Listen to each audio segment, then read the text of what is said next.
हरे कृष्णा। तो देखिए क्या प्रश्न है, धर्मराज युधिष्ठिर का प्रश्न है कि शास्त्रों में कहा गया कि मनुष्य की आयु 100 वर्ष होती है, ठीक है, लेकिन जो है क्यों नहीं व्यक्ति जो 100 वर्ष तक जीवित रहता है। कुछ लोग देखे जाते हैं कि बालपन में ही मर जाते हैं, ठीक है, इसका क्या कारण है। हाँ, अच्छा, किस वजह से उसकी आयु कम होती है और क्या करने से यश मिलता है। जैसे मोदी जी का बहुत यश है, योगी जी का बहुत यश है, बहुत लोगों का बहुत यश होता है, क्या करने से यश मिलता है। एक ये प्रश्न है। एक क्या प्रश्न है कि मनुष्य की आयु 100 वर्ष की होती है, क्या कारण होता है कि वो जो है कम उम्र में काल के गाल में मिल जाता है, ठीक है। दूसरा है क्या कि किस वजह से मनुष्य को जो है यश मिलता है, यश कैसे मिलता है। 2 प्रश्न हो गए, ठीक है। अच्छा, किस कर्म के अनुष्ठान से लक्ष्मी की प्राप्ति होती है, तीसरा, ठीक है ना। ये सब चीज की जरूरत है हम लोगों को, ठीक है ना। तो बहुत काम की बात हो रही है, तो ध्यान से सुनिएगा। लक्ष्मी भी सबको चाहिए, यश भी सबको चाहिए, और सब लोग चाहते हैं कि भाई कम से कम 100 वर्ष तक जिए।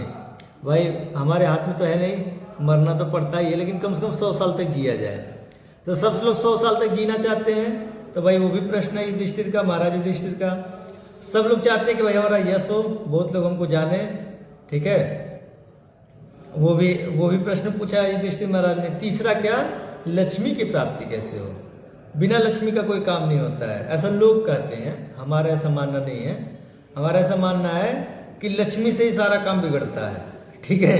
किसी का अगर नाश करना हो तो उसको पैसे दे दो, बस उसका नाश अपने आप हो जाएगा, ऐसा हमारा मानना है। लेकिन लोगों का मानना है कि भाई लक्ष्मी से ही सारे काम बनते हैं, ठीक है। तो भाई ठीक है, तो लक्ष्मी की प्राप्ति कैसे हो, तीसरा प्रश्न। अच्छा, चौथा प्रश्न क्या है कि मनुष्य मन, वाणी अथवा शरीर के द्वारा 3 प्रकार से कर्म किया जाता है। कैसे कैसे, मन के द्वारा कर्म होता है, वाणी से कर्म होता है, और कैसे, शरीर से कर्म होता है, ठीक है। तो मन, वाणी और शरीर के द्वारा क्या क्या, तप, ब्रह्मचर्य, तपस्या, ब्रह्मचर्य, जप, होम तथा औषध आदि साधनों में किसका आश्रय ले। 5 है, कौन कौन है, तप, ब्रह्मचर्य, जप, होम तथा औषध, 5 है। इनमें से कौन से साधन का आश्रय ले, ठीक है, जिससे उसका भला हो, ठीक है। तो इतने सारे प्रश्न है महाराज भीष्म पितामह के पास, महाराज युधिष्ठिर के द्वारा किया हुआ। आज जो भीष्म जी ने कहा, अब सब लोग ध्यान से सुनिए, सब हम लोग के काम की चीज है, ठीक है। युधिष्ठिर, तुम जो कुछ पूछते हो उसका उत्तर दे रहा हूं, सुनो। सदाचार से मनुष्य को आयु, लक्ष्मी तथा इस लोक और परलोक में कीर्ति की प्राप्ति होती है। क्या, सदाचार, सदाचार से क्या क्या मिल जाता है, मनुष्य को आयु मिलती है, लंबी आयु मिलती है। जो सदाचार का पालन करता है उसको लंबी आयु मिलती है। जैसे आप स्पष्ट दे सकते हैं, पहले के लोग सदाचारी होते थे, 100 साल जीते थे, कुछ दिक्कत ही नहीं होता था, ठीक है।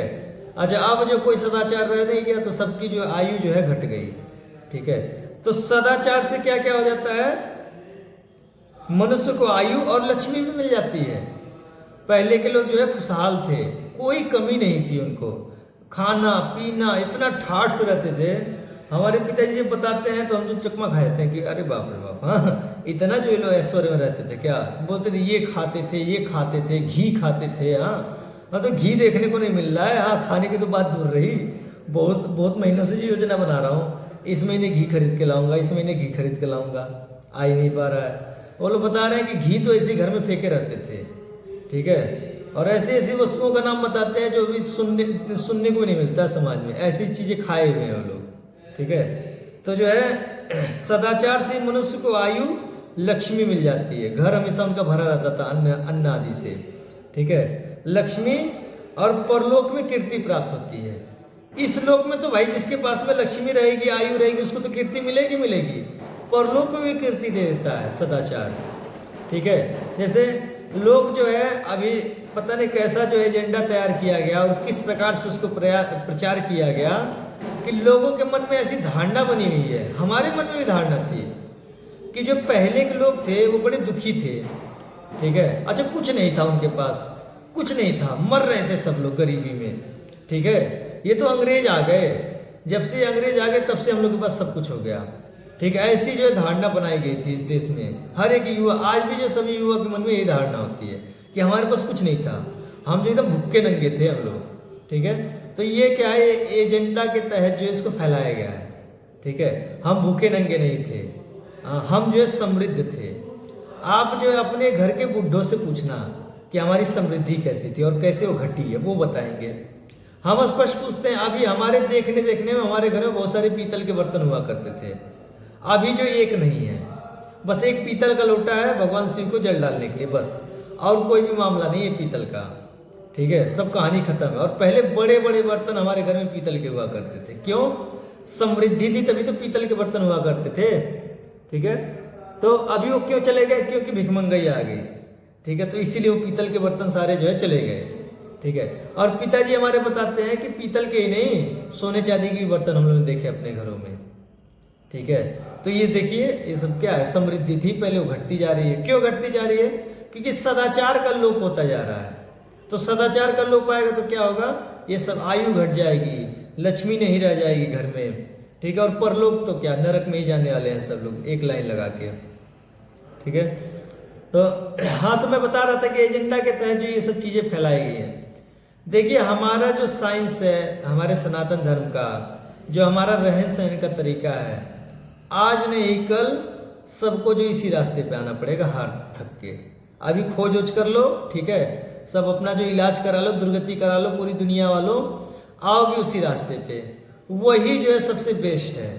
ठीक है, आपको इतना, अभी जैसे इतने चौड़े चौड़े सड़क बनाए जाते हैं, ठीक है, सब कुछ बनाए जाते हैं, लेकिन फिर भी जो है हर जगह जो है कमी ही लगी हुई है किसी न किसी वस्तु की। पहले ये सड़क नहीं होते थे, एक राज्य से दूसरे राज्य में जाने के लिए कोई सड़क नहीं होती थी।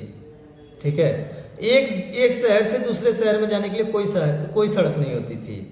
ठीक है, एकमात्र नदी का ही मार्ग था। देखिए कितने बुद्धिमान लोग थे। ठीक है, नदी का पानी जो चल ही रहा है उसमें नाव छोड़ देते थे, वो अपने आप जो है धीरे धीरे चप्पू चलाया करते थे, नाव जो पहुंच जाती थी अपने गंतव्य पे। ठीक है, देखिए कितने बुद्धिमान लोग होते थे। ठीक है, अब जो है चौड़े चौड़े सड़क बनाना, ठीक है, ट्रकों का निर्माण करना, पटरी बिछाना, रेल बिछाना, ठीक है, और फिर भी जो है कुछ व्यवस्था नहीं हो पा रही है। तो देखिए हमारा जो है, इसीलिए आप देखेंगे भारत के जितने भी शहर हैं वो सब जो है नदियों के किनारे बसे हुए हैं। अब जो है नदी के किनारे ना होकर सूखे स्थानों पर भी जो है शहर बस जा रहे हैं। ठीक है, लेकिन जैसे अभी ये कुशीनगर है तो ये नया नया शहर बसाया जा रहा है, कोई नदी नहीं है यहाँ पे। लेकिन जितने भी पुराने शहर हैं, जैसे गोरखपुर है पुराना शहर, बस्ती है, कानपुर है, ठीक है, ये जो शहर है, अयोध्या है, ये सब जो है नदियों के किनारे बसे हुए शहर हैं। ठीक है, क्यों? क्योंकि नदियों के मार्ग से ही सारे सामान जो इधर उधर जाते थे। देखिए फ्री फोकट का काम था इनका। ठीक है, और नाव कैसे बनती थी? लकड़ियों से। ठीक है, जंगल तो होते ही थे, जब पेड़ सूख जाते थे उसकी लकड़ी काट लो, नाव बना लो, हो गया काम। ठीक है, इसमें क्या समस्या है? कहाँ जाना है किसी देश से भीख मांगने के लिए? ठीक है, और जो है सबके अपने अपने कर्म बटे हुए थे, जो कार्य पिता करता था वही कार्य बेटा करने लगता था, तो बेरोजगारी का कोई प्रश्न नहीं था। हमारे भारत में बेरोजगारी नहीं थी। ठीक है, और रोटी, कपड़ा, मकान, दवा, शिक्षा, ये सब फ्री थी। अगर गांव में किसी के पास मकान नहीं होता था ना, कोई बाहर से आ गया, कुछ दिन रह गया, लोग ऐसे ही कुछ जमीन का टुकड़ा और घर बनवा के दे देते थे कि आप रहो, ऐसे ही दे देते थे। किसी व्यक्ति के पास, आप लोग कोई सुना है ऐसे? आपके गांव में बहुत ऐसे परिवार बसे होंगे जो कहीं से आए होंगे, गांव वाले मिलके बेचते नहीं थे जमीन, गांव का कुछ टुकड़ा देकर उस पर घर बनवा के उनको दे दिए रहने के लिए। आप लोग कुछ सुने हैं ऐसा कहानी? जी प्रभु जी, मेरे वहाँ एक लोग रहते हैं। हाँ। कहीं और से आके रहते हैं। हाँ, ठीक है ना। तो हमारे यहाँ इतना अच्छा सिस्टम था, अगर किसी के पास घर नहीं है ना, गांव वाले लोग स्वयं जो है ये विचार करते थे, यार इस बेचारे के पास घर नहीं है, इसके बच्चे हैं, बारिश होती है, ठंड होती है, एक काम करो हम लोग पास इतनी जमीन है, छोटा छोटा जमीन का टुकड़ा दो इसको, ठीक है, और उसमें घर बनवा कर देते थे उसको रहने के लिए। देखिए कितना अच्छा समाज था। तो रोटी, अरे हमारे यहाँ ऐसा सिस्टम है कि गृहस्थ जो है पहले प्रसाद पाने से पहले जाकर आवाज लगाए घर से बाहर, पहले तो पूरे गांव में घूम कर आए, कोई भूखा तो नहीं है। ठीक है, पहले आप देखिए सिस्टम होता था, गांव के बूढ़े जो होते थे पूरा परिक्रमा करते थे गांव की, सबकी हालचाल पूछते थे, और आज भी है। ठीक है, बढ़िया है, रोग आदि सब पूछते थे। बाद में घर पर आकर बोलते थे लाओ भोजन निकालो हमारा, भोजन करेंगे हमारा हम। तो किसी को भूखा रहने का कोई प्रश्न ही नहीं है, ठीक है। रोटी, कपड़ा, कपड़े का तो क्या है, सबके यहाँ कपास होते थे। स्त्रियां ही जो है कपास की जो है उसको चुनना, उससे जो है क्या करना, धागे तैयार करना, ये स्त्रियां ही कर लेती थी। और जोल्हा आता था उसको जो है वो धागे दे देती थी। वो जो जितने धागे लेता था उसका आधा जो है कपड़े दे देता था। तो कपड़े की कोई कमी नहीं थी, बाकी काम जो स्त्रियां खुद ही सिल लेती थी अपना, कपड़े की कोई कमी नहीं थी। रोटी, कपड़ा, मकान, दवा। एक गांव में जो वैद्य होता था, ठीक है, वो पूरे गांव को देख लेता था। वो इतना एक्सपर्ट होता था, इतनी साइंस महान थी, वो किसी को झूठ नहीं बोलता था, जाओ जो ये एक्सरे करा के लाओ, वो एक्सरे करा के लाओ। नब्ज पकड़ता था, सारे रोग पकड़ लेता था। ये सबको लुप्त किया गया है, ठीक है। ये अंग्रेजों द्वारा षड्यंत्र कर करके जो इनको लुप्त किया गया है। अब भारत सरकारें भी लुप्त कर रही है, कोई मदद नहीं करती आयुर्वेद को आगे बढ़ने के लिए, ठीक है। ना कोई कॉलेज खोलती है, कुछ नहीं करती है, ठीक है। क्यों? क्योंकि सब अंग्रेज के लड़के हैं ना, ठीक है। तो अंग्रेजी शिक्षा का ही प्रचार करेंगे, ठीक है। तो वैद्य का ये था। अच्छा, वैद्य को किसी को पैसा नहीं देना पड़ता था। जब सबके यहाँ फसल होती थी ना, तो फसल में से कुछ हिस्सा जो है वैद्य के यहाँ पहुंचा देते थे साल का।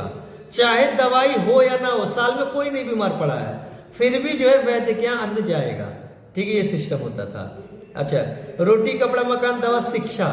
ब्राह्मण जो है मुफ्त में गुरुकुल खोल के बैठा रहता था, जो चाहे सो ज्ञान ले लो जाकर। तो शूद्र तो जाते नहीं थे, ब्राह्मणों के चक्कर में ही पड़ते थे। वो बोलते थे भाई कर्म ही पूजा है, ठीक है, कर्म करो अपना। भाई जब अल्लाह देता खाने को, कौन जाता कमाने को। उनके जो पिताजी का धंधा वो स्वीकार कर लेते थे। मान लीजिए कोई बढ़ई है तो बढ़ई का लड़का बढ़ई बन जाता था, कोई सुनार है तो लड़का सुनार बन गया, ठीक है। तो ये जो है, ये शूद्र लोग जो है ब्राह्मणों के चक्कर में नहीं पड़ते थे। बोलते थे क्यों जाना इनके चक्कर में पढ़ना ही नहीं है, ठीक है। तो ये पढ़ने नहीं जाते थे, क्योंकि भाई कमाने को मिल रहा है, खाने को मिल रहा है, कौन जा रहा है पढ़ने को बिना मतलब के। कौन जो पाठ करेगा आई उड़ ए औ चा, कौन जाकर ये सब पाठ करेगा बैठ के संस्कृत का, हाँ। तो नहीं जाते थे। वैश्य कुछ जाते थे पढ़ने के लिए, कुछ जो है बड़े श्रेष्ठ वैश्य होते थे, वो जो है उनके बच्चे गुरुकुल में जाते थे। बाकी जो बोलते थे नहीं इन ब्राह्मणों के चक्कर में नहीं पढ़ना है भाई, अपना कर्म करो, कर्म ही पूजा है, ठीक है, ये नहीं जाते थे। अच्छा, क्षत्रियों के बच्चे और जो ब्राह्मणों के बच्चे जो गुरुकुल में पढ़ा करते थे, और वैश्यों के कुछ पूरे वैश्य नहीं बेचते थे, वो जो अपने बच्चों को सीधे धंधे में लगा देते थे। पिता ही गुरु हुआ करता था। मैथ, ठीक है, मैथ की आवश्यकता पड़ती है। बोलना तो व्यक्ति वैसे ही सीख जाता है, ठीक है। लिखना घर की औरतें सिखा देती थी। और जो मैथ जो है पिताजी के साथ व्यापार करते करते बेटा सीख जाता था। तो वैश्य लोग जो भेजते नहीं थे अपने बच्चों को गुरुकुल में, कि क्या पता वैराग्य की शिक्षा दे दिए तो हमारा धंधा कौन संभालेगा। तो वैश्य लोग अपने बच्चों को गुरुकुल में नहीं भेजते थे। कुछ वैश्य जो बड़े श्रेष्ठ होते थे, भगवान के भक्त होते थे, वो भेजते थे कि हमारा बच्चा भक्ति करे, शास्त्र पढ़े, हाँ, तो वो जाते थे। अच्छा, फिर इनको ज्ञान कहाँ से होता था भाई? मान लीजिए ब्राह्मण और क्षत्रिय जो है चला गया वहां पर गुरुकुल में, उसको तो ज्ञान हो गया। ये जो वैश्य और जो शूद्र होते थे, हमेशा जो समय समय पर जो सन्यासी होता था उसका नियम है कि वो जो है कमा के नहीं खा सकता, ये शास्त्रों का नियम है, उसको भीख मांग कर खाना पड़ेगा। तो जब जो है वो कहीं किसी गांव में जाता था, रहता था, तो वहां जो प्रतिदिन शाम को जो कथा कहता था, तो कथाओं के माध्यम से कोई भी हो, ब्राह्मण हो, क्षत्रिय हो, वैश्य हो, शूद्र, सबको जो है ज्ञान मिल जाता था कथाओं के माध्यम से। जैसे अभी जो इस ग्रुप पे जो कथा हो रही है, तो कथाओं के माध्यम से आप लोग को ज्ञान मिल रहा है, ठीक है। तो ऐसे कथाओं के माध्यम से जो शिक्षा मिल जाती थी, ठीक है। तो देखिए, रोटी, कपड़ा, मकान, दवा, शिक्षा, 5 चीज हो गई ना। और क्या चाहिए? क्या ये सरकार, आज की कोई भी अमेरिका की सरकार हो, क्या ये 5 चीज मुफ्त करा के दे सकती है? किसी का पावर?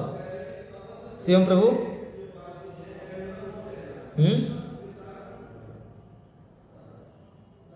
हरे कृष्णा जी, क्या पूछ रहे हैं? रोटी, कपड़ा, मकान, दवा, शिक्षा, जैसे अपने यहाँ ये सब फ्री में था, क्या आज की कोई भी मजबूत सरकार, अमेरिका की, रूस की, चाइना की, ये 5 चीज फ्री कर सकती है अपने देश में?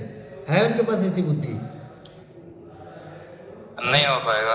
और जिन देशों ने कोशिश भी की है वो बर्बाद हो गए। हाँ, ठीक है ना, कुछ कोशिश करने वाले। हाँ, लेकिन देखिए अभी अगर आप वेदों को स्वीकार कर लो तो आपके देश में 5 चीज फ्री हो जाएंगे, ठीक है। जो सिस्टम बताया गया जैसा वेदों में चलने के लिए, लोगों के रजोगुण को कम किया जाए, ठीक है, ज्ञान के माध्यम से लोगों के रजोगुण को कम किया जाए कि किस किस चीजों की आवश्यकता, जैसे सुख के लिए कुछ नहीं करना होता है। हमारा स्पष्ट अनुभव है, हमको सुख के लिए पता क्या करता हूं मैं, कुछ नहीं, दम भर के सो लो, ठीक है, दम भर के सो लो, सोने में सबसे ज्यादा आनंद होता है, सो लो, ठीक है, और बढ़िया जो है स्वादिष्ट दाल चावल रोटी सब्जी 2 बार जो है प्रसाद पाओ, कहाँ तक, यहाँ तक, ठीक है। और ठंडी हो तो जो है थोड़ा देर धूप में बैठो, गर्मी हो तो किसी पेड़ के नीचे बैठो, ठीक है, और जो है निश्चिंत रहो, हाँ, जो है बस। अब क्या इसमें इतना सुख हमको मिल जाता है कि हमको किसी और चीज की आवश्यकता ही नहीं है, किसी भी चीज की आवश्यकता नहीं है। अभी जो पूरे देश का नाश हो जाए, सब कुछ बंद हो जाए, गैस बंद हो जाए, गाड़ी बंद हो जाए, मोबाइल बंद हो जाए, सब बंद हो जाए, कुछ नहीं, हमारे लिए सब और आराम हो जाएगा, बढ़िया हुआ।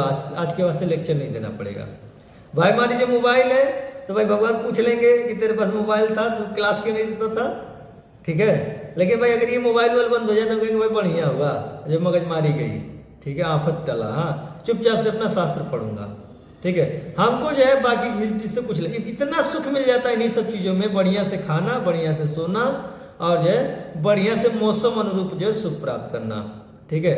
ठंडी है तो थोड़ा धूप में बैठ जाना, गर्मी है तो किसी पेड़ के नीचे बैठ जाओ, और जो अगर बरसात है तो कहीं ऐसी जगह बैठ जाओ जहाँ से बारिश दिखती हो।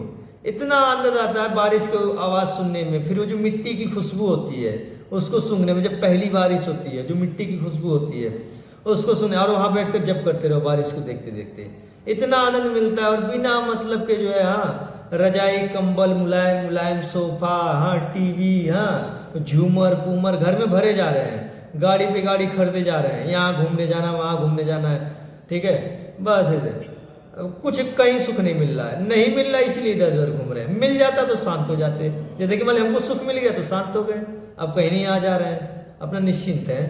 तो लोगों को सुख नहीं मिल रहा इसलिए इधर उधर घूम रहे हैं लोग, ठीक है। तो लोगों को इस बात का ज्ञान प्रदान करना कि जो इधर भाग दौड़ में कोई सुख नहीं है, ठीक है, प्रकृति के द्वारा सुख जो है ऑटोमेटिक दिया हुआ है, ठीक है, उसके लिए कोई प्रयास नहीं करना, कुछ बनाना नहीं है, कुछ निर्माण नहीं करना सुख के लिए, ठीक है। ये जो है प्रकृति में सुख दुख जो है बराबर मात्रा में दिए गए हैं, ठीक है। साधन क्या है, साधन के लिए हमारे यहाँ क्या होता था, लकड़ी से बैलगाड़ी बन जाती थी और पशु होते थे, तो गाय से दूध निकाल लो, बैल को जोश में जोत दो, ठीक है, और जो उससे अपना सफर तय कर लो, थोड़ा बहुत दूर कहीं आना जाना है, ठीक है।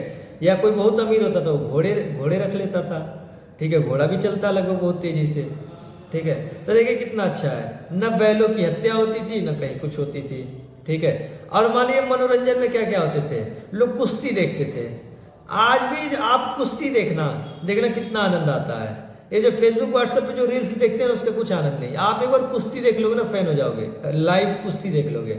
लोग मनोरंजन के लिए कुश्ती देखते थे, ठीक है, मनोरंजन के लिए हाथी की लड़ाई देखते थे, मनोरंजन के लिए सांड की लड़ाई देखते थे लोग। आप ये सब चीज देखना कितना आनंद है। आज यही सब चीज देखने के लिए लोग मनोरंजन के लिए घोड़े का रेस देखते थे, ठीक है, गाँव में मेला लगता तो ये सब चीजें होती थी। आज इन्हीं सब चीजों के लिए करोड़ों करोड़ों रुपए देना पड़ रहा है। जो सबसे अमीर व्यक्ति होता है ना वो ये सब काम करता है, घोड़ों का रेस देखता है, ठीक है, सबसे अमीर आदमी, ठीक है। गांव के सब लोग इकट्ठा होकर जो है खेल खेला करते थे, ठीक है, और जो बाकी सब लोग क्या करते थे, चारों तरफ बैठ के देखा करते थे। आज यही कार्य जो स्टेडियमों में जाकर सबसे अमीर लोग करते हैं, लाखों लाखों रुपए देकर, ठीक है। तो देखिए ये सब जो हमारे गाँव में ये सब चीजें सुलभ थी, ठीक है, आराम से सब लोग बैठकर खाते थे, मजे में जीवन काटते थे, खूब भगवान का भजन करते थे। लेकिन जो पता नहीं कहां से जो इस चीज का प्रचार कर दिया गया कि हमारे पास में कुछ नहीं था, हम भूखे नंगे लोग थे। ये भूखा नंगापन था ये, हाँ शिवम प्रभु, हाँ उस समय के हिसाब से तो ये वो संपन्न थे, लेकिन इस समय के हिसाब से तो परेशानी होंगे। और जो आप बता रहे हैं कि फ्री शिक्षा, दवाई, रोटी कपड़ा और मकान, ये अगर प्रयोग अब करना चाहेंगे ना तो ये कल्याणकारी के बजाय ये विनाशकारी हो जाएगा, अब नहीं हो पाएगा ये। अरे यही तो आप लोग की बीमारी है। हाँ ठीक है, यही तो आप लोग की बीमारी है ना। जो वेद का ज्ञान है ना ये तीनों काल में सत्य है, कभी भी इसको अपनाओगे ये सही परिणाम देगा। अब किसी की श्रद्धा ही नहीं है। नहीं, ये चीज ना कुछ देशों ने अपना के देखी है। जैसे अभी करंट में जो इंसिडेंट हुआ ना वेनेजुएला के पीएम को उसने ट्रम्प ने उठवा लिया दिन दहाड़े, उसने यही कर रखा था, पूरे देश में रोटी कपड़ा मकान दवाइयाँ फ्री कर रखी थी। हालत ये हुई कि उस देश के सभी नागरिक हो गए मक्कार, उन्हें ना काम करना, ना कुछ करना, ना पैसा कमाना, ना कुछ सोर्स बढ़ाने इनकम के। तो उस देश में जितनी भी फैक्ट्रियां, कारखाने, रिफाइनरी, ट्रांसपोर्ट, हथियारों की फैक्ट्रियां, गोदाम, सब में अमेरिकन वर्कर पहुंच गए, क्योंकि उस देश के काम ही नहीं कर रहे थे, उन्हें सब मिल रहा है बैठे बैठे। ठीक है, हो गया, हम समझ गए। उस देश पे कब्जा हो गया। हाँ ठीक है, हम समझ गए आपकी बात को। ये जो है स्वतंत्र रूप से ऐसा करने का प्रयास किया गया है, जैसे वेद कह रहा है ना, इसको करने के लिए ज्ञान में व्यक्ति को स्थिति में लाना है, समझ रहे हैं ना।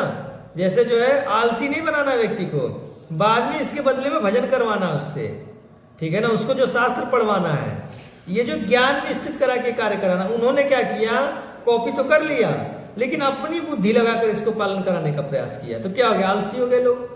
जब आप शास्त्र पढ़ेंगे, कथाओं के माध्यम से ज्ञान का प्रचार होगा, तो व्यक्ति कर्तव्य विमुख हो ही नहीं सकता। नरक जाना है क्या व्यक्ति को, वो अपने कर्तव्यों का पालन करेगा। हमारे यहाँ कोई, हम कह रहे हैं कि मतलब ऐसे लोग ऐसे निश्चिंत होते थे, लेकिन बहुत काम होता था। स्त्रियां कितना काम करती थी आपको पता है, सुबह उठ जाती थी, पहला काम होता था कि गोईठा पात देना, ठीक है। गोईठा मतलब जो गोबर होता था उसको जो है उसको आकार देकर रख देती थी सूखने के लिए, ठीक है। दूसरा काम क्या होता था कि जो है फ्रेश आदि हो लेना, पुरुषों के जगने से पहले ही स्त्रियां फ्रेश हो लेती थी, ठीक है। नहा धोकर जो है एक काम और भी हो जाता था, सुबह ही जो है वो जो है गेहूं भी पीसना होता था, ठीक है, और चावल आदि, ये सुबह ये सारे काम होते थे स्त्रियों के, ठीक है। गेहूं जितना आटा लगेगा उतना डेली पिसाता था जाता में उसको, ठीक है। और जो धान भी कूटना पड़ता था स्त्रियों को, देखिए काम कितने होते थे, ठीक है। सबके कपड़े भी धोने, और यही नहीं, कपास भी चुनना, जाकर कपास भी चुनती थी स्त्रियां, उसको दोपहर में धागे बनाती थी कपास से। काम कितने होते थे, ठीक है। कोई ऐसा आलसी नहीं होता था, सबको अपने कर्तव्यों का ज्ञान होता था, ठीक है। और फिर स्त्रियां ये जो बच्चों को जो बैठकर पढ़ाती भी थी। हमारे जो पहले जो सनातन धर्म में जो सिस्टम है वर्णाश्रम विभाग का, स्त्रियां बच्चों को बैठ के पढ़ाती भी थी, खाना बनाना। और दोपहर को 3 बजे से ही शाम का प्रसाद बनना चालू हो जाता था, 5 बजे तक बन के जो है सब सामान अपने घर में चला जाता था, ठीक है। 5-6 बजे तक सब चूल्हा उल्हा सब बंद, ठीक है। और फिर जो है सब लोग जो है कहीं किसी पेड़ के नीचे जाकर या किसी मंदिर पे जाकर जो कथाएं सुनते थे, ठीक है। और फिर उसके हिसाब से अपने अपने कर्तव्यों का पालन करते थे। तो जो वेद जिस हिसाब से कह रहा है ना किसका क्या कर्तव्य है, उस हिसाब से इसको जब आप देश में अप्लाई करेंगे तब ये समस्या नहीं आएगी जो उस देश में आई। उस देश में क्या, उसने रोटी कपड़ा मकान तो फ्री कर दिया, दवा शिक्षा, लेकिन जो बाकी जो काम कराना था वो कराए नहीं। जैसे मैं आप लोग को एक बात बता रहा हूँ, जैसे जो वर्णाश्रम का नियम है ना कि स्त्री का क्या धर्म है, पुरुष का क्या धर्म है, पति का क्या धर्म है, पत्नी का क्या धर्म है, माँ का क्या धर्म है, पिता का क्या धर्म है, पुत्र का क्या धर्म है, पुत्री का क्या धर्म है, हमारा समाज के प्रति क्या धर्म है, समाज का हमारे प्रति क्या धर्म है, राजा का प्रजा के प्रति क्या धर्म है, प्रजा का राजा के प्रति क्या धर्म है। ये जो इतने इतने धर्म बनाए गए हैं, अगर इसमें से भक्ति को हटा दो, इसमें से जो है भक्ति को हटा दो, तो ये क्या हो गया, ये जो एकमात्र शोषण करने के लिए और कुछ नहीं है ये सारे धर्म आदि। जैसे हमारे देश में जो है ये वर्णाश्रम को इतना घिनौनी दृष्टि से क्यों देखा जाता है, क्यों, अंग्रेज आए, कुछ जो है वो किए, जो अपनी बुद्धि लगाए और जो हमारी प्रजा को नास्तिक बना दिए शिक्षा के माध्यम से। अब जो ये जो वर्णाश्रम के जो नियम थे ना, एकमात्र शोषण करने मात्र के लिए रह गए। क्या है, नास्तिक, हम ब्राह्मण, हम श्रेष्ठ है, लो काहे का श्रेष्ठ हो भैया। अब वो बिना मतलब का सबका शोषण करेगा, ठीक है। पत्नी को कहा गया कि पति जो परमेश्वर होता है, ठीक है। अब पति एक नंबर का बेवड़ा, शराब पीता है, मांस खाता है, वो जो दिन रात उसकी कुटाई करेगा। तो क्या है, ये जो शोषण ही तो रह गया। ये धर्म जो है, जो पत्नी जो निभाएगी, तो उसके लिए शोषण ही रह गया। तो जब ये वर्णाश्रम से भक्ति को निकाल कर फेंक दोगे आप, ठीक है, तो ये सब एकमात्र शोषण करने का तरीका हो जाएगा और कुछ नहीं रह जाएगा, ठीक है। तो उसी प्रकार से उस देश में जो है भक्ति को तो निकाल कर फेंक दिया गया और चोरी करने का प्रयास किया गया कि भाई ये जो सिस्टम था इनका ये अपनाया जाए। तो फिर होगा क्या, वही होगा जो होना था। समझ गए शिवम प्रभु? हाँ, तो जैसे वेद कह रहा है ना उसके हिसाब से चलना है, ठीक है। तब जो है इस प्रकार से आगे, जैसे मैं बता रहा हूं सब लोग। अच्छा, पुरुष कितना काम करते थे? खेतों में चले जाते थे, बहुत काम करते थे, ठीक है। आप कोई किसी बुढ़े व्यक्ति से पूछना कितना काम करते थे, ठीक है। कभी कभी बोझों को जो है वहीं खेत से ढोकर लेके आना तो पड़ता था कंधों पर अपने, बहुत मेहनत करते थे। लेकिन कैसी थी? निश्चिंतता थी, रजोगुण में नहीं करते थे। अपना जितना हुआ हुआ, बात खत्म। शाम को जो अपना हाथ पैर धोकर प्रसाद पाकर किसी पेड़ के नीचे या किसी मंदिर में जो है जाकर बैठकर बढ़िया से कथा सुनते थे, ठीक है। एक आदमी कह रहा, बाकी सब लोग सुन रहे हैं, ठीक है। इस प्रकार से सब लोग राम नाम जप करते थे, ठीक है। तो इस प्रकार से बहुत मेहनत करते थे, कोई जो ऐसा फालतू नहीं घूमता था। लेकिन क्या थी? निश्चिंतता थी, ठीक है। जैसे घरों में कोई बीमार पड़ गया तो भाई जानते थे मरना तो निश्चित है, प्रारब्ध जो होता होता। वैद्य जी को बुला देते थे, वैद्य देख लेता था, दवा दे दिया, देते थे और अपना शांति से सब लोग भजन करते थे। कोई नहीं जो परेशान होता अब इसको यहाँ लेकर भागो वहां लेकर भागो, सब जानते थे हम अपना कर्तव्य कर दिए, वैद्य जी को बुला दिए, वैद्य जी ने दवा दे दिया, अब इनको मरना होगा तो मर जाएंगे, जीना होगा तो जी जाएंगे। सब लोग इतने ज्ञान में स्थित रहते थे। अब इससे ज्यादा हमारा कर्तव्य नहीं है, ठीक है। मतलब निश्चित। हम अपने पिताजी से एक बार पीछे पूछे थे, जैसे आप लोग ना बूढ़े व्यक्तियों के पास बैठा करो और उनसे कुछ ज्ञान लिया करो, ठीक है।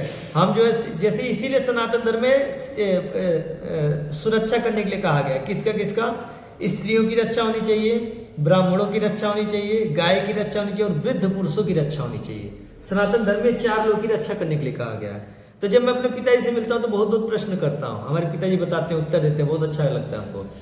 हमने उनको पूछा, पिताजी आज, हमारे पिताजी बहुत बुद्धिमान व्यक्ति है, ठीक है। वैसे तो कुछ काम ढंग का किए नहीं जीवन में, हाँ नहीं, अभी पाएंगे क्लास के बाद। वैसे तो जीवन में कोई ढंग का काम किए नहीं, ढंग का ही काम किए, बेढंग का काम नहीं किए। भाई बच्चों को सरस्वती शिशु मंदिर में पढ़ाए, गलत सलत जगह कहीं नहीं भेजे, अच्छा संस्कार दिए कि भगवान का जो है ब्रह्मा विष्णु महेश की उपासना करना चाहिए। कुछ कुछ गलत कार्य भी किए, लेकिन बहुत ज्यादा गलत कार्य नहीं किए, बहुत बुद्धि है उनके पास में। तो हमने उनसे प्रश्न पूछा कि पिताजी पहले के समाज में आपके समाज में क्या फर्क है? तो बहुत चतुर है, तुरंत बताए। वो बोले कि पहले जो है हम लोग यही जानते थे कि ऐसे ही होता है, ऐसे ही होता है। तो हम लोग बड़े निश्चिंत रहते थे, जो मिल गया सो खा लिए, निश्चिंत रहते थे कि भाई यही है और कुछ है नहीं, यही खाना है, ठीक है। अच्छा, खेत में जितनी फसल होगी निश्चिंत रहते थे। अब क्या है कि व्यक्ति दिन प्रतिदिन जो है सोच रहा है कि इससे ज्यादा हम पा सकते हैं, इससे ज्यादा हम पा सकते हैं, इससे ज्यादा हम पा सकते हैं। इसके चक्कर में जो है व्यक्ति जो अपनी दुर्गति करा लिया है, पा तो रहा उतना ही जितना उसके प्रारब्ध में लिखा हुआ है, ठीक है। लेकिन जो शरीर तो और दुर्बल हो गई, हाँ ये काजू खा लो, बादाम खा लो, और दुर्बल ही होता जा रहा है। खा रहा है सब, पहले के लोग कोई काजू बादाम नहीं खाता था, खा रहा है सब और दुर्बल ही होता जा रहा है, मतलब और अपनी दुर्गति कराते जा रहा है, ठीक है ना। तो बताए कि हम लोग जानते थे कि ऐसे ही होता है, मतलब जो भी हो रहा है सब ऐसे ही होता है। कोई मर रहा है तो हाँ मरता ही है सब लोग। अभी क्या है, कोई व्यक्ति मर रहा है तो उसको कभी इस अस्पताल में लेके भाग रहे हैं, उस अस्पताल में भाग रहे हैं, वहां नली को, अरे भाई जब मरना है मर जाएगा वो, चाहे तो जो अमेरिका में लेकर जा, कहीं लेकर जा, वो डॉक्टर भी मरता है, किसी को बचाया नहीं जा सकता, बिना मतलब के दुखी कर देते हैं। श्रील प्रभुपाद जी को उनके शिष्य लेके दौड़ते थे, ठीक है। एक शिष्य को बुलाए, बोले एक काम कर दो बस। उसमें अमेरिका में क्या सिस्टम है कि एक बार मरीज अपनी मर्जी से भर्ती हो गया तो अस्पताल वाला लिख के देगा, तभी आप अपने मरीज को लेकर जा सकते हो। तो बोले कि एक काम करो, हमको बस यहाँ से बाहर निकाल दो किसी प्रकार से, बिना मतलब कि हमारी दुर्गति करके रखे हुए, कभी इधर इंजेक्शन ठोक रहे हैं, कभी उधर इंजेक्शन ठोक रहे हैं, हमको कुछ नहीं, हमको थोड़ा आराम की जरूरत है, ठीक है। हम भारत चले जाएंगे, अपने आप ठीक हो जाएंगे, ठीक है ना। तो एक शिष्य को बोले कि हमको यहाँ से भाग ले चलो। तो वो बड़ा हट्टा कट्टा था, वो होता था, उसको पकड़ा और जो है लेकर भाग गया प्रभुपाद जी को, और तुरंत जो गाड़ी में बैठाया लेकर भाग गया। लोग जो चिल्लाते रह गए, कोई पकड़ता तो ढकेल देता था उसको, बड़ा हट्टे कट्टे थे उनके शिष्य। तो ऐसे बिना मतलब के जो उसकी दुर्गति कर देते हैं। तो हमारे पिताजी ने बताया कि हम लोग जानते थे ऐसे ही होता है, तो हम लोग जो निश्चिंत रहते थे, बड़े सुखी में रहते थे। अब क्या है, व्यक्ति सोच रहा नहीं हो सकता है, नहीं इसके आगे कुछ हो सकता है, इसमें क्या है व्यक्ति अपनी पूरी दुर्गति करा ले रहा अच्छी से। जैसे स्त्रियां सोच रही है कि हमारा और विकास हो जाएगा, हम और अच्छे तरीके से हो जाएंगे, कुछ नहीं, आपका विनाश हो जाएगा, हो रखा है, ठीक है। एक दिन जो है हमारी बच्ची के स्कूल में जो है एक हमारी बच्ची की सहेली है, तो उसकी माँ है, विधवा तो नहीं है, लेकिन अपने पति को छोड़ रखी है, ठीक है। तो उसकी खूब दुर्गति हो रखी है। तो मैं परिक्रमा कर रहा था तो मैं अपनी पत्नी को बताया, ऐसी चिंतन में आ गया, मैं बोला देखो अगर वेद से इतना भी व्यक्ति हट जाए तो उसकी कैसी दुर्गति होती है। तो वो भी समझ गई कि हम किसकी बात कर रहे हैं। देखो वो जो स्त्री को लगा कि जो हम अपने पति को छोड़कर जो सुखी हो जाएंगे, शास्त्र में क्या कहा गया है, किसी भी हाल में स्त्री को जो है अपने पुरुष को छोड़ना नहीं है। ठीक है, देखो वो बेचारी जो है थोड़ा सा जो एक्शन ली, ऐसी दुर्गति हो रखी है। पहली बात तो 4-5 पुरुष लगे हुए उसके पीछे उसका शोषण करने के लिए। ठीक है, और भी बहुत बेचारी को बहुत मेहनत करना पड़ता है, और उसका ऐसा आचरण हो गया कि कहीं भी रहती है 1 महीने में मालिक बोल देता है रूम खाली कर दो। क्यों?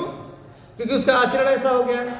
भाई कोई स्त्री जो अगर अकेले रहे तो पुरुष इतने कुत्ते होते हैं कि उसको जो व्यभिचारी ही बना देते हैं। ठीक है, तो उसका ऐसा आचरण हो गया कि हर महीने बेचारी को कहीं ना कहीं रूम चेंज करना पड़ता है। ठीक है, अच्छा हम चाह के भी उसका मदद नहीं कर सकते क्योंकि उसका ऐसा जो है आचरण हो गया है। हम चाह के भी उसको ना कुछ बता सकते हैं ना उसकी कुछ मदद कर सकते हैं। ठीक है, तो देखिए उसकी ऐसी दुर्गति हो रखी है कि क्या कहा जाए। तो व्यक्ति जो है और ज्यादा अपनी प्रगति करने के चक्कर में जो अपना नाश कर लेता है। हमारे पिताजी ने ये बताया, हमने बहुत बहुत चिंतन किया, हमको पता चला हाँ भाई वास्तव में यही बात है। यही बात है कि नहीं? कोई अनम्यूट करके बताओ, यही बात है कि नहीं? दुर्गति करा रहा व्यक्ति आगे बढ़ने के चक्कर में अपनी। ठीक है, और एक और उदाहरण दे रहे हैं। शूद्रों को लगा कि हम जो है ये जो अपना कार्य करते हैं, ठीक है, इस कार्य को छोड़कर हम इंजीनियर कलेक्टर बन जाएंगे तो हमारा क्या हो जाएगा, कल्याण हो जाएगा। आज देखो सब के सब जो बेरोजगार हो गए, सब 2-4 इंजीनियर कलेक्टर बने, बाकी सब बेरोजगार हो गए। इनका सारा कारोबार जो है कंपनियों ने खा गया। आज देखिए लोहा कौन तैयार करके दे रही है, कंपनी। कपड़ा कौन तैयार करके दे रही है, कंपनियां, फैक्ट्रियां। कोई भी चीज कौन तैयार करके दे रहा है, फैक्ट्रियां। अरे ये सब कार्य तो हमारे शूद्र करते थे और धनी हुआ करते थे खूब। इनको लगा कि हमारी प्रगति हो जाएगी इसको छोड़कर। ठीक है, और जो शास्त्रों से हट गए और इनकी दुर्गति हुई। इनके सारे बच्चे बेरोजगार हो गए। कोई कहीं जाकर धक्के खा रहा है किसी कंपनी में, इनका ही कारोबार छीनकर कंपनियां इन्हीं को जो है नौकर बना ली, लो कर लो जो करना है। ठीक है, और बचा कुचा मुसलमानों ने छेक रखा है। ठीक है भाई, देखा उन्होंने कि शूद्र अपना काम कर ही नहीं रहे हैं, मुसलमान प्रवेश कर गए। सारी शूद्रों के जो काम जो है मुसलमान कर रहे हैं। ठीक है, और बढ़िया से 4-4, 6-6 बच्चे पैदा कर रहे हैं। किसी को जो है मोटरसाइकिल बनाना सिखा दिया, किसी को कुछ सिखा दिया, किसी को पंचर जोड़ना सिखा दिया, और जो तैयारी कर रहे हैं गजबई हिंद लाने के लिए, और ला भी देंगे वो। ठीक है, जिस तैयारी में चल रहे हैं ला देंगे, हिंदू कुछ नहीं कर पाएगा। ठीक है, तो देखिए प्रगति करने चाहिए, इनकी दुर्गति हो गई, सब बेरोजगार हो गए, सारे शूद्र बेरोजगार हो गए। हो गए कि नहीं हो गए बेरोजगार शिवम प्रभु? हाँ हो गए ना बेरोजगार? जी प्रभु। हाँ, ये बात तो मैंने खुद ही बोली थी कि सब लोग बेरोजगार। तो व्यक्ति जैसी ही जो है शास्त्रों के नियम को भंग करेगा वैसे ही जो उसकी दुर्गति हो जाएगी। ठीक है, तो पहले जो क्या था, व्यक्ति जो इसी भाव में रहता था, पहले रजोगुण नहीं था, व्यक्ति जानता था भाई ऐसे ही होता और सुखी रहता था। ठीक है, तो कहाँ से बात उठी हमको मालूम नहीं, लेकिन जो है बातें शायद सारी बता दिया हमने। हाँ, ये बात उठी थी। हाँ कृष्णा बाबू जी, हाँ इसमें दूसरा वाला तो क्लियर है, पहले वाले में कुछ मैं समझना चाहूंगा। उसमें किसमें जैसे आप बता रहे हैं पहले रोगी हुआ करते थे, हाँ, तो वैद्य को बुला लिया, औषधि दिलवा दी, हाँ, और बस छोड़ दिया कि अगर जीना होगा तो जी जाएगा, मरना तो मर जाएगा। हाँ, तो अगर इस तरह अगर आज के समय में भी इग्नोर करते तो पोलियो की दवाई का वो आविष्कार न हुआ होता, फिर तो न जाने कितने पोलियो से मर रहे होते, न जाने कितने हैजा से मर रहे होते, हेपेटाइटिस से मर रहे होते।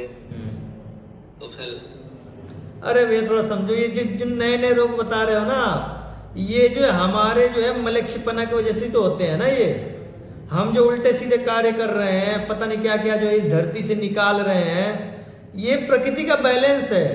इसको जब आप बिगाड़ोगे ना तो नए नए रोग उत्पन्न होंगे, नई नई चीजें उत्पन्न होंगी। जैसे कोरोना कोई बीमारी थी, इसका दवा बनाने का जरूरत था? कोरोना तो बनाई हुई बीमारी है। और बहुत सारे जो रोग है ना, ये तो जानबूझकर फैलाए गए। ये जो हैजा था ना, नया रोग, ये तो अंग्रेजों के द्वारा फैलाया जाता था। तो ये सब जो है ये हमारे वेदों से जब आप हटे हो ना, जब वेदों को मानना बंद किए हो, तब ये सब नए नए रोग आए हैं। ठीक है ना, और ऐसा नहीं है व्यक्ति ना निश्चिंत रहता था, वैद्य नहीं निश्चिंत रहता था। जैसे ही कोई नया रोग होता था ना, वैसे ही वैद्य जो होते थे ना, वो अपना काम चालू कर देते थे कि इसका इलाज ढूंढना है। और जो इतने वो बुद्धिहीन नहीं थे, अगर नहीं इलाज मिलता था ना, तपस्या पे बैठ जाते थे वैद्य लोग। खुद नहीं कर पाते थे अपने बच्चे को बैठा देते थे, जाओ तपस्या करो, देवता को प्रसन्न करो, उससे पूछो कि इस रोग का इलाज क्या है। एकदम परफेक्ट इलाज ही देते थे, कुछ गलत नहीं देते थे वैद्य लोग। आप पढ़िए कि किस प्रकार के पहले के वैद्य होते थे। अगर इलाज नहीं मिलता था तुरंत जो अपने बच्चे को भेज, जा तपस्या कर, ठीक है, तपस्या करो, शिव जी को प्रसन्न करो या सोनी कुमार को प्रसन्न करो, किसी को प्रसन्न करो, ठीक है, और जो उनसे पूछ कर आओ कि इसका इलाज क्या है। ऐसे नहीं बिना मतलब के घुमाते फिराते नहीं थे, ठीक है, और एकदम एक्यूरेट जो इलाज होता था वो वही इलाज देते थे। क्यों? क्योंकि उनको पता रहता था कि हम वैद्य हैं, वैद्य का कर्तव्य नहीं करेंगे तो नरक चले जाएंगे। उनको ये बात पता रहती थी, और वैद्य का कर्तव्य हम ठीक प्रकार से करेंगे तो हमको मोक्ष मिल जाएगा। ये भगवद गीता का श्लोक है कि व्यक्ति अपने कर्मों को करते हुए जो है परमात्मा की उपासना करता है, ठीक है। इसीलिए कर्म ही पूजा का सिद्धांत यहाँ से आया हुआ है कि जैसे ब्राह्मण जो अपना कर्म करे, 60 कर्म कौन कौन से, यज्ञ करे, यज्ञ कराए, ठीक है, शास्त्र पढ़े, शास्त्र पढ़ाए, दान ले और दान दे, ये 6 काम करेगा ब्राह्मण, तो इन कामों को करते करते ही वो मोक्ष प्राप्त कर लेगा। क्षत्रिय क्या करे?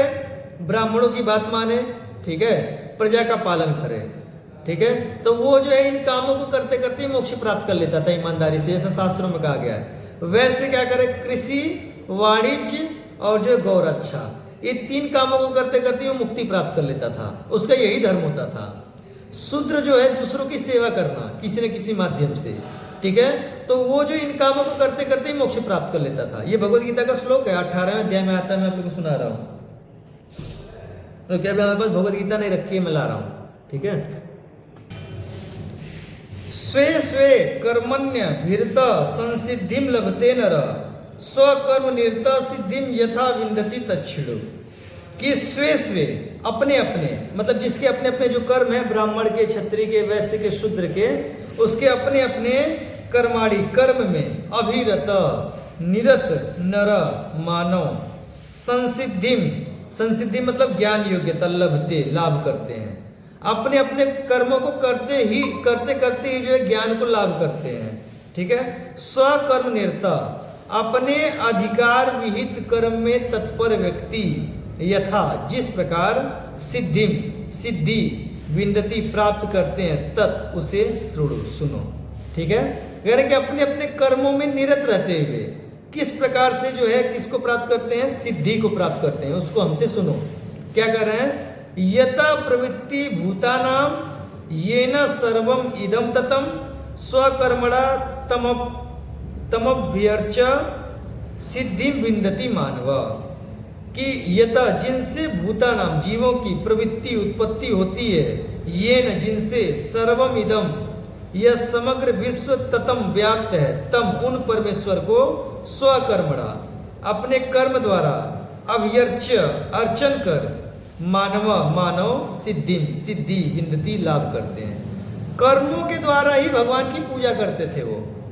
जैसे वैद्य है तो उसका ये वो, जैसे आप इस चीज को आप लोग, मैं एक बार बताने वाला था, आप इस चीज को गहन जो है इसका चिंतन भी नहीं कर पाएंगे आप लोग। कर्मों के द्वारा ही व्यक्ति पूजा करता था भगवान का, ठीक है। जैसे वो पैसों के लिए कर्म नहीं करता था, बदले में कुछ मिल गया तो लेकर रख लेता था। जैसे मान लीजिए मैं इसको अच्छे से जानता हूँ, जैसे मैं जो कार्य करता हूँ उसको पैसे के लिए नहीं करता हूँ। जैसे इस्कॉन कुशीनगर में अभी मैं सेवा कर रहा हूँ, तो मैं इस दृष्टि से नहीं सेवा करता हूँ कि बदले में हमको कुछ पैसा मिलेगा।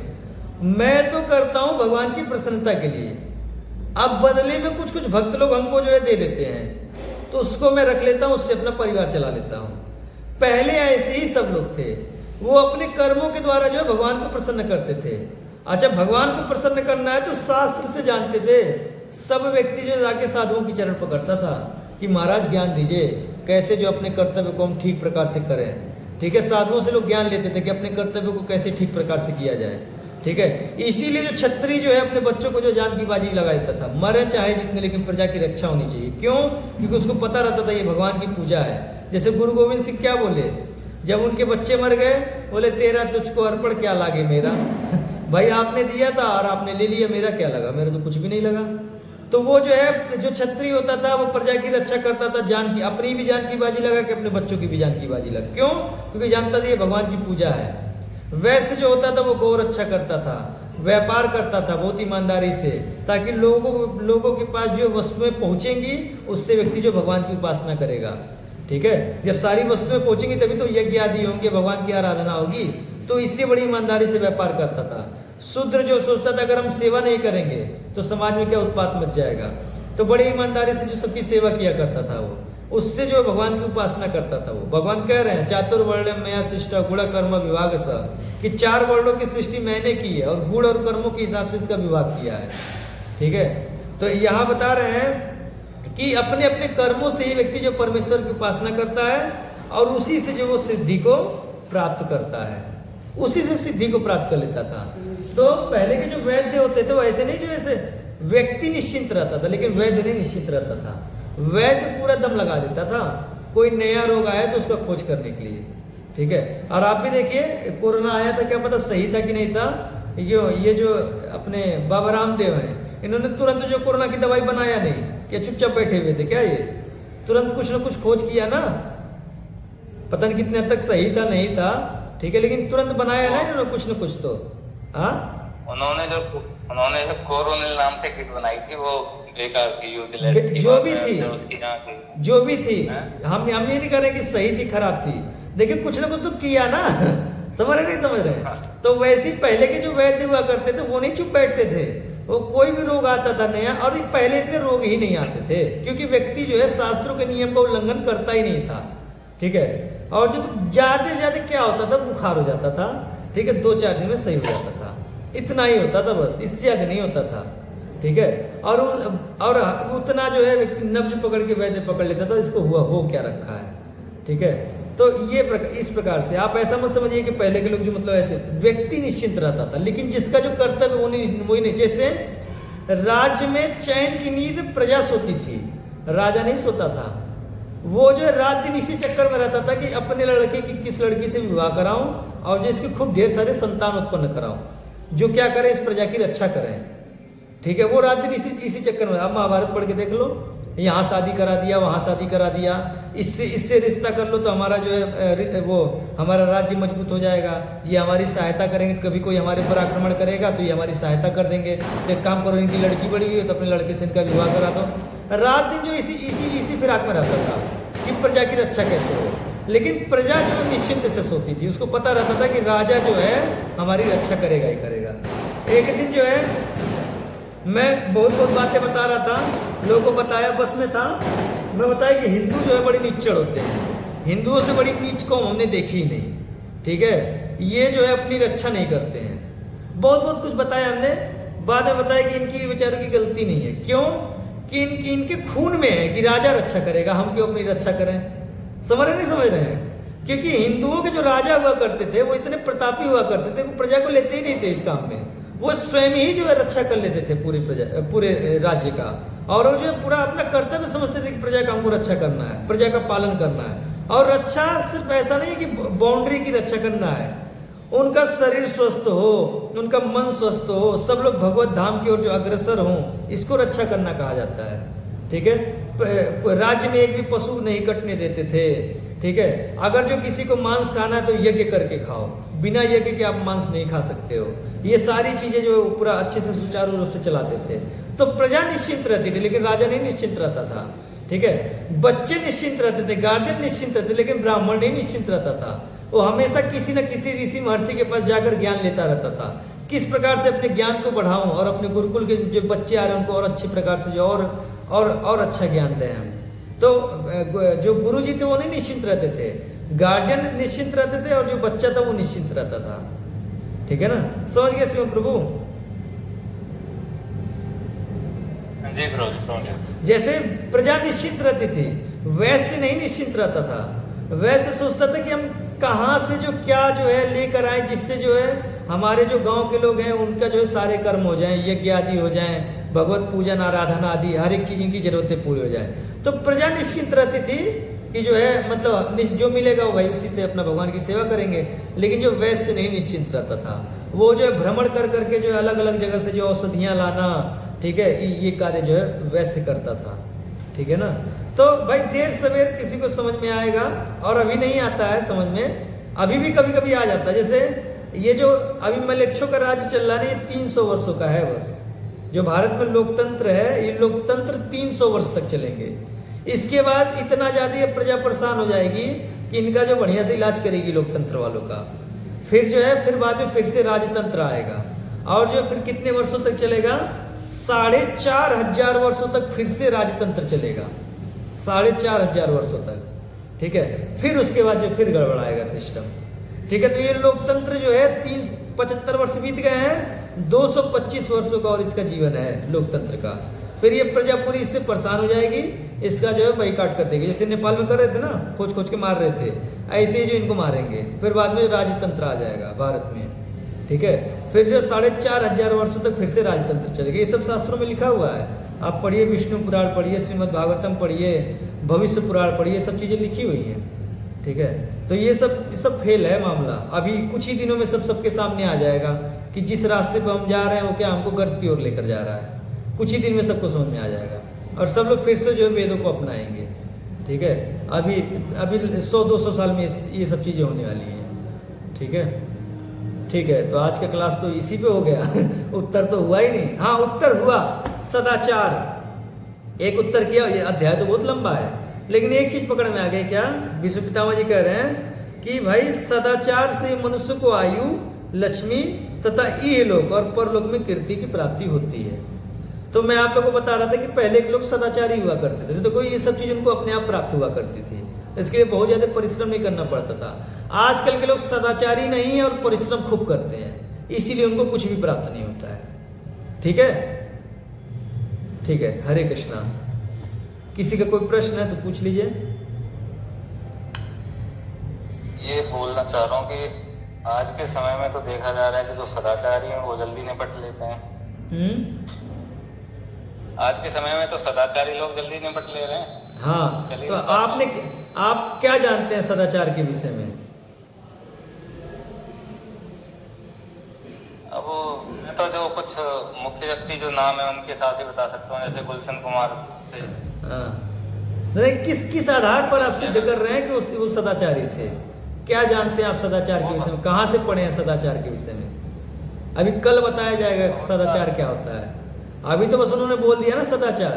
सदाचार होता क्या है वो तो कल पता चलेगा ना। ठीक है, जैसे मान लीजिए हम कोई हमसे प्रश्न कर रहा था, हमको याद नहीं है।